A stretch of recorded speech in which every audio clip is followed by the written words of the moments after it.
Okay, people, time for another astrology vlog.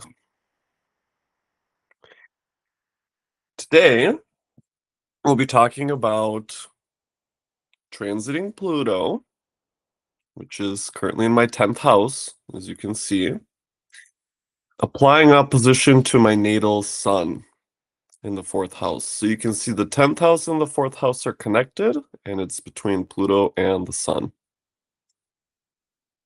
So all of us know that the 10th house has to do with career and our public face, which is me on YouTube, me on TikTok, me on Threads, me online,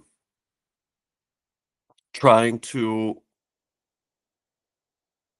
make a name for myself, make a business. And I've actually been in that process since Pluto entered my 10th house.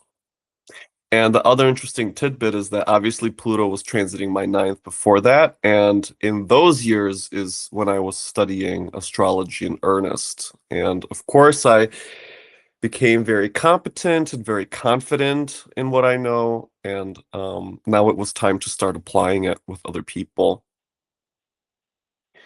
But just because I'm very skilled at something doesn't mean that it immediately translates to business.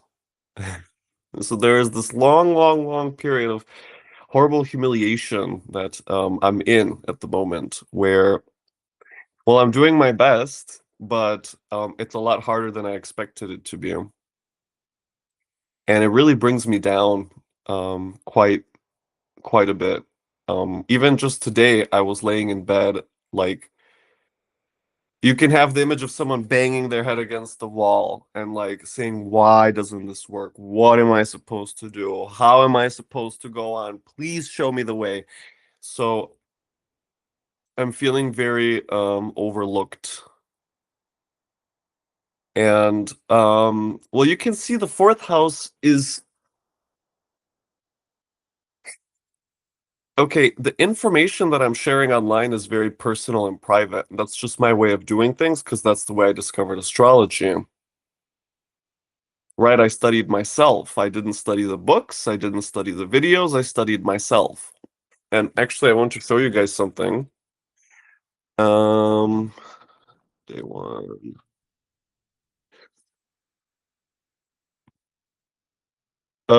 So you can see I have this journal that has 2,500 entries. And I divided it into the transits of the different planets, and I divided it into other stuff as well.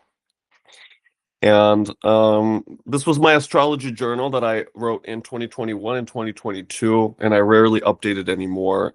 Um, that's when I was very active in self-discovering through astrology. And I actually don't want to click on any of them because I'm afraid maybe there's going to be some information that shouldn't be made public. Um, So I'll just leave it at that for now. And so, but that has always been the case for me. I've always been kind of an introspective person that really wants to know who I am.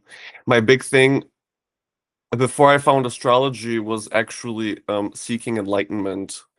And so I was doing all kinds of spiritual stuff, um, trying to transcend. And I guess that intention is what guided me to discover astrology in the way that I did. Because indeed, astrology is a lost path to enlightenment. Because then you, as you study and you do this practice that I'm showing you, which is to look at the transits to your chart and to organize your life according to the transits, over time, you see how exact every single transit is. In fact, you come to realize that there is nothing you experience in your life that is not reflected in the transits. Of course, that places you in a certain position spiritually and mentally, and you start to well, transform the way you perceive. That is what happened to me. And so That is why now when I'm public with the astrology, I'm talking about myself in the first place. The idea is that you would do the same. And that's the fourth house. You know, the fourth house is very private. It's internal. It's not about something that you can show other people. Um, it's about something that you can only show to those that are very close to you in the fourth house. Something that is even just for you alone. And so the sun in Leo shines in my fourth house, and naturally inside me, I'm very bright. This is where most of my life happens, is inside of me. And now I'm trying to make it public because of this opposition from Pluto in my 10th house. And yeah,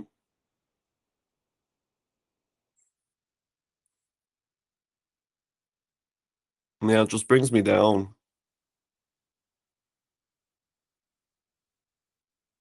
And that's totally fine, you know.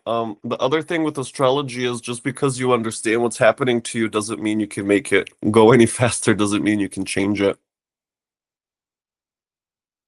So then you have to ask yourself, okay, so when is this likely to change in a significant way? And so you have to look for other clues. And one of the clues, in fact, there's two other clues that I would point out. One of them is that you can see Jupiter is still retrograde in Cancer, but if I fast forward 1 month, he's already direct. As soon as Jupiter goes direct, obviously the next thing Jupiter is going to do is move towards my sun. So then look, another month, two, three, four, five. And in fact, I'm going to go to my next solar return kind of. So you can see that in my next solar return, there's a Jupiter conjunct the sun, and Jupiter is going to conjoin my sun for kind of the summer. In fact, for the next year, essentially, I'm going to be experiencing this transit. And Jupiter has exactly the effect of making you grow. Um, so this, I think, is the transit that is going to bring me much more attention and success in terms of expressing myself online. And so when I have that timeline to work with, I feel like, okay, so probably until the summer, I'm not going to advance significantly. And for me, it's important that things are easy. If things don't move easily, then there's too much friction and it's not right. So for me, it's only right when things kind of start to move of their own accord quickly, or even slowly. And so until then, you know, I'm just posting, I'm posting, and I'm not getting many views, and that's fine. Because at the end of the day, it's not about the views. It's about the business. Am I making money? That's the real question. And I'm not making money. I'm not making enough. Let's say it that way. Not making enough to survive. And you know, it's also a huge transformation of my identity, Pluto opposing the sun, in the sense that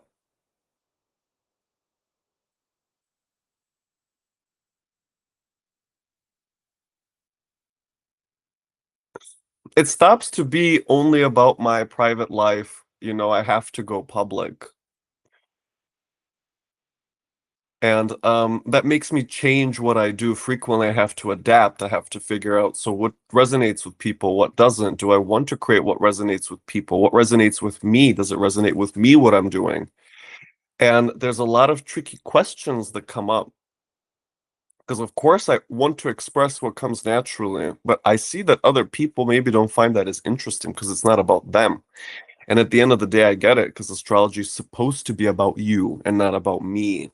But you can't discover astrology through all of the general readings anyway. You know, you have to go through the actual practice that I showed you with the journals. If you don't do that, you're never going to get it. It's never going to make sense to you. Maybe for most of you, it doesn't have to. Maybe for most people, being on the surface is just enough. For me, it wasn't. Maybe for you, it also isn't. And the other thing is, nobody really needs me or anyone else because I discovered astrology without the help of teachers. I had teachers and they disappointed me. I paid a lot of money and I didn't get the result I was looking for at all. Let's make sure the thingy doesn't kick me out.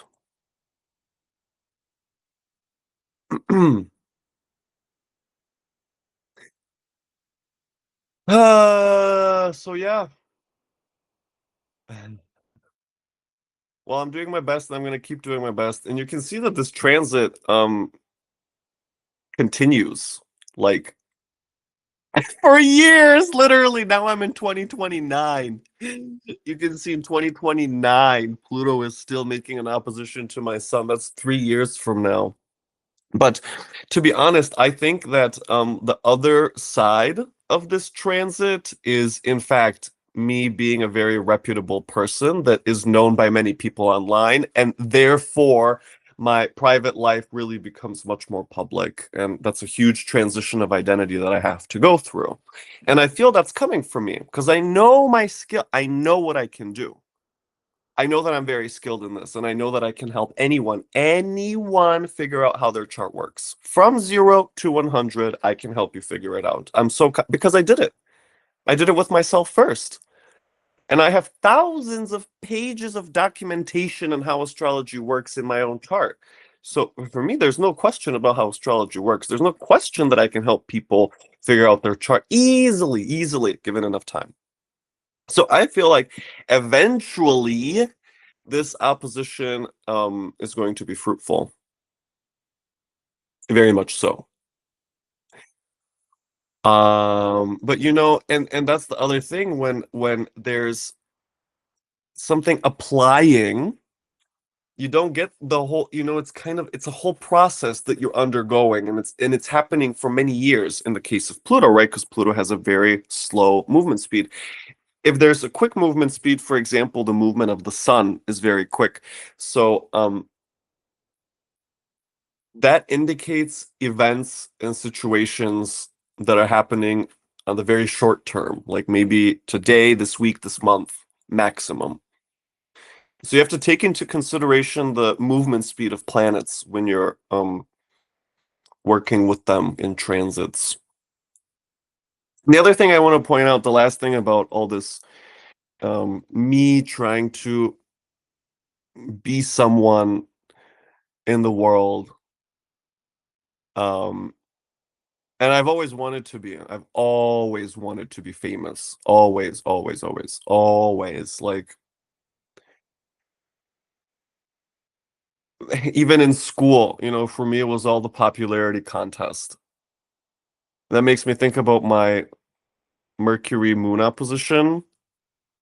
Never mind, let's not go there for now. So the other thing is my Saturn return. And in fact, if I fast forward one day, you can see tomorrow Saturn's going to enter Aries. But never mind, I'm already in my Saturn return period. What I want to point out is that Saturn is in a closing sequence, right? It's not like I've started my new Saturn cycle. So I'm at the end of a 30-year cycle at the moment, and I would say that's the end of the childhood cycle. Actually, I'll make a separate video about that because I want to talk about a few things that are happening with regards to my Saturn return. But just in the fact that I'm ending a 30-year cycle and ostensibly beginning the next one, which is the cycle of adulthood, the cycle of responsibility, the cycle of, well, really being grounded on earth and understanding like this is where I am. Now I got to make it work. Now I got to figure out how to life. Um, so just the fact that I'm at the end also makes me feel like, uh-huh, okay, so probably that's why things are not really taking off with a quickness at all. It's more like I'm still working on closing out the childhood chapter of my life. And that has more to do with, personal and family stuff and stuff with my boyfriend, also partnership stuff. And so I feel like just notice, if I fast forward like in April is when I'm gonna have the exact Saturn return. But then, of course, Saturn is going to continue. He's going to come back. He's not going to make it quite to my Saturn, but just about. So realistically, my Saturn return is going to be finished at the end of 2026. So from 2026 forward, so from 2027 forward, I can probably expect to advance more significantly in life. And until then, I guess I'm just working on, well, staying consistent, showing up online, closing out my childhood chapter, and so forth. And in fact, I want to show you a couple other things just while we're on the subject. That's going to be pretty quick. So you can see again that there's a few timelines that coincide, right? So you can see there's my Saturn return exact in April, and then there's Jupiter entering Leo in the summer and conjoining my sun. So that to me is kind of the first indication that things can start going better for me soon. I'll show you the next two things that I corroborate. In my progressions, you'll notice that my progressed sun is applying an exact trine to my progressed Jupiter. So you can see they're both at 7 degrees. In fact, I'll just show that chart by itself. So you can see the sun is at 7 degrees 19 minutes at the moment. Jupiter is at 7 degrees 50 minutes. So when is it going to go exact? Um, August of this year. So again, you can see in August, now we know there's Jupiter conjoining my sun in transit, and in the progressions, the sun is making an exact trine to Jupiter. Both are happening in August of this year. Okay. Sun Jupiter, the reason I'm pointing this out specifically is because the sun has to do with your self-expression, your identity, and also people noticing you, right? Because the sun is noticeable. Some people look at you when you have attention. And Jupiter, of course, is something that makes you bigger, makes you grow, makes you expand. And if you look at charts of other people, you'll notice that the Sun, Jupiter, especially when it's corroborated in the progressions and then in the solar arc directions, which I'll show you next, is when they tend to have a big promotion in life. So let's lastly go to the solar arc directions. Oops. Okay. So you can see that the same thing is happening in my arc directions. Okay. Jupiter, 8 degrees of Aquarius in my 10th, is opposing my sun, 8 degrees of Leo in my 4th. And I guess that one's going to be exact a little bit later on. Oops. Well, let's just go. My sun is at 8:55, so okay. So that one's not going to be exact until February of 2027. But that's not too important. What's relevant here is to notice that in my transits, in my secondary progressions, and in my solar arc directions, there's the Sun Jupiter contact. All of them are happening this year, and all of them are included in my solar return for my 30th birthday. So, what does that tell me? Probably from my 30th birthday forward, I'm going to have significant promotion in terms of what I'm doing with the astrology publicly. And so, even though I'm going through a hard period now, and it is horrible. Like it's horrible. You know, I'm waking up every day and I kind of hate my life in a way because I'm so frustrated. So again, let's just see that Pluto. It's really bringing me down. Um, and when that's happening, I just look for other factors to help me understand what am I going through and when is it likely to change. And so you can, when you learn astrology, you're going to end up doing the same for yourself because all of us hate to feel powerless, helpless, small, unnoticeable, humiliated, and so forth. Okay. I think that's good for this vlog. Hope it all made sense, and I will see you in the next one. Oi.